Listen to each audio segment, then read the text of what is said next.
शरीर मिळालेलं आहे आणि हे मला काम करावं लागतं, मग ते काम प्रामाणिकपणे मी करतोय, माझं कर्तव्य मी प्रामाणिकपणे करतोय, म्हणून माझा हा अभ्यास झाला किंवा हे ज्ञानचक्षू माझे उजळले. म्हणजे थोडक्यात काय माहिती आहे का, तुम्हाला जे काही काम मिळालं ते जर तुम्ही मनापासून केलं तर निश्चितपणे तुम्हाला त्याचं फळ मिळतंय.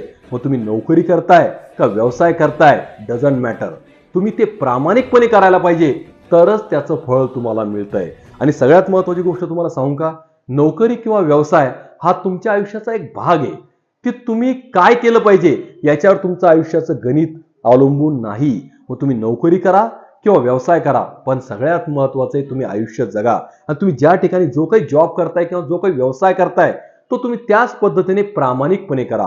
काहीतरी खूप पैसा मिळवायचा आहे म्हणून आजची नोकरी सोडून व्यवसाय करणं किंवा व्यवसायामध्ये अजून पैसे मिळाले पाहिजे म्हणून खूप मोठी रिस्क घेणं, याच्यामध्ये तुमचा विकास नाहीये.